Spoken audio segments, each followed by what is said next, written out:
Good morning बच्चों।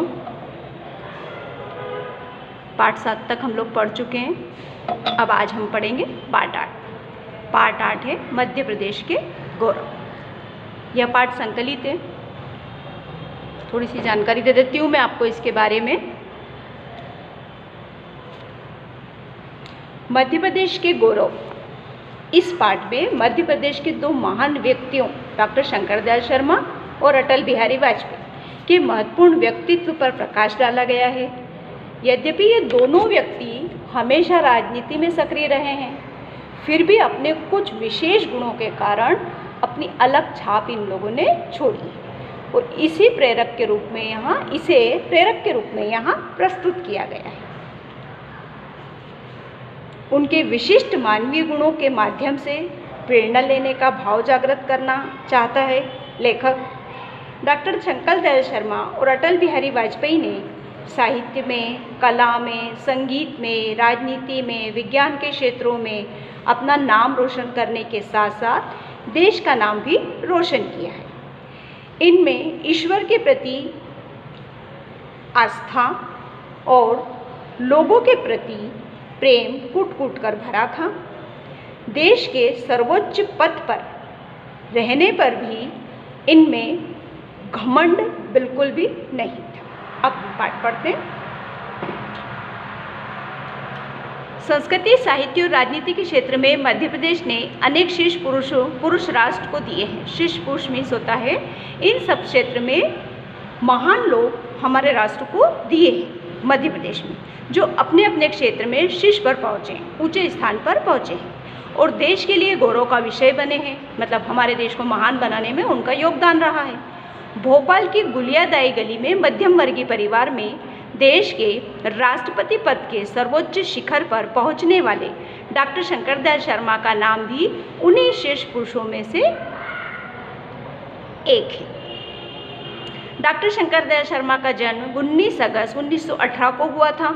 उन्होंने अपने यशस्वी जीवन में शैक्षिक यात्रा में स्वयं को मेधावी छात्र के रूप में निरंतर प्रमाणित किया। यशस्वी जीवन मतलब जो भी उनका जीवन काल रहा है। शैक्षणिक यात्रा मतलब जो जब तक उन्होंने पढ़ाई की, शिक्षा की यात्रा की। स्वयं माने खुद को, मेधावी माने बहुत ज़्यादा कह सकते हैं हम कि मेधावी छात्र मतलब बहुत ज़्यादा होशियार छात्र के रूप में निरंतर मीन्स लगातार प्रमाणित किया है। आपने हिंदी, अंग्रेजी और संस्कृत साहित्य में स्नातकोत्तर उपाधियाँ प्रथम श्रेणी में प्राप्त की। इन सब विषयों में उन्होंने स्नातकोत्तर किया। लखनऊ विश्वविद्यालय में से LLM तथा कैम्ब्रिज विश्वविद्यालय से कानून में PhD की उपाधि प्राप्त की। उपाधि प्राप्त करने के उपरांत मीन्स होता है बाद में, आपने लखनऊ विश्वविद्यालय और कैम्ब्रिज विश्वविद्यालय लंदन में अध्यापन कार्य किया। ये करने के बाद फिर आप लंदन चले गए और आपने आगे की पढ़ाई वहाँ से की। काव्य, शास्त्रीय संगीत और साहित्य में उनकी रुचि तो थी ही। काव्य में, संगीत में, साहित्य में रुचि मीन्स होता है लगाव, शौक। खेलकूद क्रीड़ाओं में भी उनकी गहरी दिलचस्पी थी। खेलकूद क्रीड़ाएं मीन्स होता है खेलना, कूदना आदि क्रियाएं में उनकी विशेष दिलचस्पी थी, मतलब विशेष रुचि थी। वे तैराकी में लखनऊ विश्वविद्यालय के चैंपियन थे। प्रतिष्ठित भारतीय, हमारे चिंतन की मूलधारा व देशमणि इनके द्वारा लिखी गई पुस्तकें हैं। इन्होंने अपनी पढ़ाई पूरी कर ली। उसके बाद ये सारी जो किताबें हैं इन्होंने स्वयं ने लिखी। इन्हें विभिन्न देशों द्वारा मानद उपाधि से विभूषित किया गया, इन्हें सम्मानित किया गया। डॉक्टर शर्मा ने 7 नवंबर 1948 को सीहोर की एक विशाल जनसभा में विलीनीकरण आंदोलन के लिए जन आह्वान के साथ अपने सार्वजनिक जीवन का प्रारंभ किया। इस आंदोलन के सिलसिले में इन्हें जेल की यात्रा भी करनी पड़ी। आप 1952, 1957 एवं 1962 में मध्य प्रदेश विधानसभा के सदस्य भी निर्वाचित हुए। आप 1952 में तत्कालीन भोपाल राज्य के प्रथम मुख्यमंत्री के पद पर तथा उसके पश्चात मध्य प्रदेश राज्य के शिक्षा, विधि, लोक निर्माण और वाणिज्य मंत्री भी रहे। मतलब ये अपने जीवन काल में अनेक पदों पर विभूषित रहे और इन्होंने अपना कार्यकाल बड़े ही अच्छे तरीके से और लोगों के विचारों के, उनके सुविधाओं के हिसाब से अपना योगदान दिया। डॉक्टर शर्मा 1967 में मध्य प्रदेश कांग्रेस कमेटी के अध्यक्ष बने। वे 1971 तथा 1980 में भोपाल के लोकसभा के सदस्य भी निर्वाचित हुए। 1972 में डॉक्टर शर्मा कोलकाता में हुए कांग्रेस अधिवेशन में कांग्रेस दल के राष्ट्रीय अध्यक्ष बने। 1974 में से 1977 तक आप भारत सरकार के संचार मंत्री रहे। आपने आंध्र प्रदेश, पंजाब और महाराष्ट्र के राज्यपाल पदों की गरिमा को भी बढ़ाया। 21 अगस्त 1987 को आप उपराष्ट्रपति पद पर निर्विरोध माने होता है बिना अवरोध के, किसी ने भी उनके खिलाफ नहीं बोला, कोई भी उनके विपक्ष में नहीं था, सभी उनके पक्ष में थे, निर्वाचित हुए। 25 जुलाई 1992 को आप देश के 9वें राष्ट्रपति के रूप में भारतीय गणतंत्र के सर्वोच्च पद पर आसीन हुए मीन्स विराजित हुए। डॉक्टर शर्मा देश के स्वाधीनता संग्राम के अग्रणी योद्धा और साक्षी रहे। आपने अपने राजनीतिक जीवन में भारत के महान व्यक्तियों की गौरवशाली परंपरा को सार्थक बनाया। आप जिन सार्वजनिक पदों पर आसीन हुआ मतलब होता है बैठना, उनमें आपने आध्यात्मिक और लौकिक मूल्यों का साहसिक संतुलन बनाए रखा। आध्यात्म से भी लोगों को जोड़े रखा और लौकिक मूल्यों का भी बराबर ध्यान रखा। डॉक्टर शर्मा जब भी जहाँ भी राजनीति के नैतिक मूल्यों का क्षरण होते देखा, क्षरण होना माने उनको नुकसान पहुँचना, खत्म करना, वहाँ अपना विवेकपूर्ण हस्तक्षेप अवश्य किया। हस्तक्षेप करना मतलब उस चीज़ में रोकना, टोकना। आपने अमूल्यित राजनीति के संदर्भ में सदैव वैचारिक जिज्ञासा मतलब जानने की इच्छा, सांस्कृतिक आत्मविश्वास तथा सृजनात्मक विमर्श मतलब नया कुछ करने के बारे में विचार विमर्श करना, लोगों से उसके बारे में जानकारी लेना के प्रतिमानों को अनेक मंचों में अभिव्यक्ति प्रदान करना मीन्स बोलना, लोगों को बताना। देश के सर्वोच्च पद पर रहने के बाद भी यदि किसी के दंभ का लेश न हो, वह व्यक्तित्व की महानता ही कही जाएगी। दंभ मीन्स होता है घमंड, और डॉक्टर शर्मा में यह महानता थी। ईश्वर के प्रति दृढ़ आस्था और जन जन के प्रति प्रेम उनके मन में कूट कूट के भरा था। वे प्रातः 9 बजे से अपराह्न 1:30 बजे तक प्रतिदिन जन सामान्य से मिलते थे और वह मिलन इतना आत्मीय होता था कि मानो वे उनके परिवार के सदस्य। उन्होंने एक समय निकाल रखा था कि वे सुबह 9 बजे से लेकर 1:30 बजे तक जितने भी लोग हैं, जिनको भी कोई परेशानी है, वो आके बेझिझक अपना समय ले सकते हैं और यहाँ पे आके अपनी परेशानी बता सकते हैं, अपनी बात बता सकते हैं और अपनी समस्याओं का हल करवा सकते हैं। भारतीय लोकतंत्र के इतिहास में इसे विरल संयोग ही माना जाएगा कि एक ही समय में मध्य प्रदेश की विभूतियों में राष्ट्रपति और प्रधानमंत्री के पद को गौरवान्वित किया।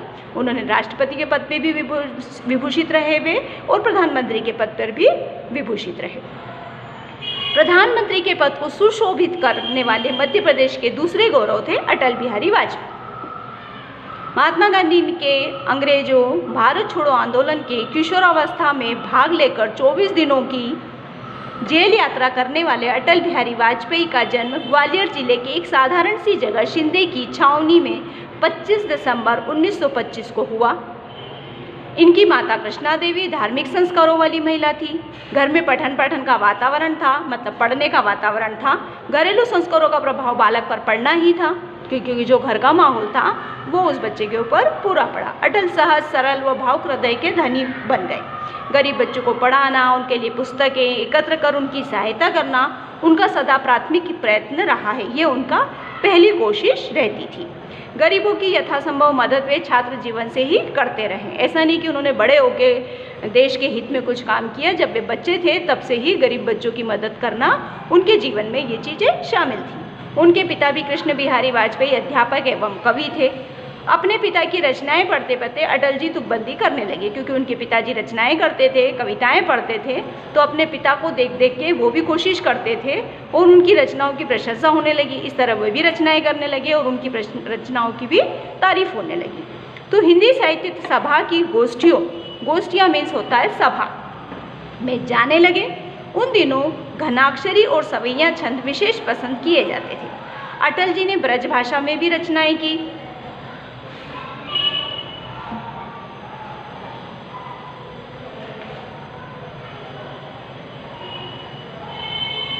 भारतीय जनसंघ की स्थापना में उन्हें महत्वपूर्ण योगदान दिया।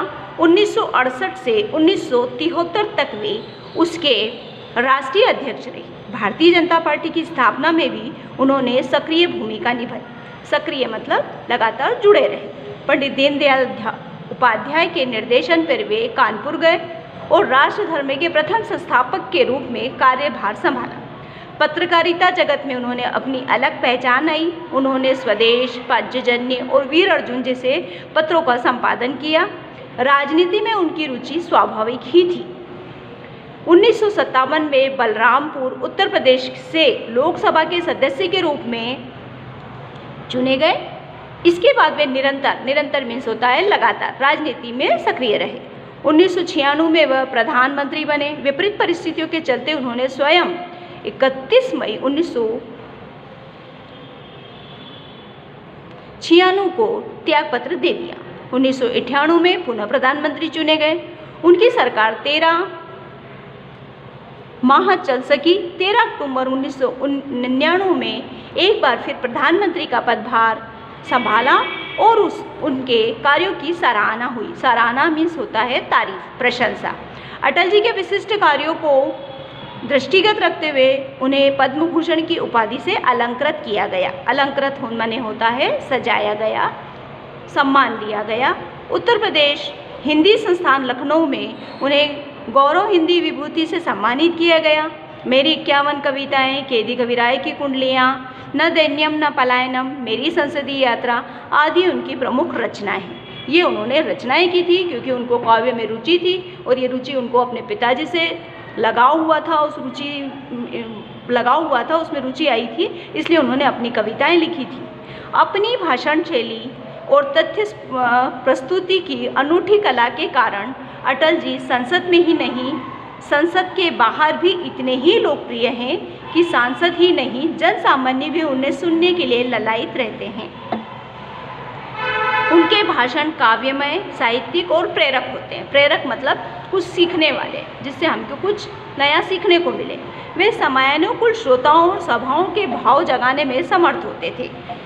समय के अनुसार श्रोता माने होता है सुनने वाला, और सभाओं में, सभा मतलब जहाँ पे वे भाषण दे रहे हैं, जितने लोग बैठे हैं उसको सभा बोलते हैं, वहाँ पे भाव जगाने में समर्थ माने सक्षम होते थे। मध्य प्रदेश के गौरव डॉक्टर शंकरदयाल शर्मा और अटल बिहारी वाजपेयी दोनों ही अध्यापन से जुड़े थे। अध्यापन मीन्स पढ़ाई के कार्य से जुड़े रहे।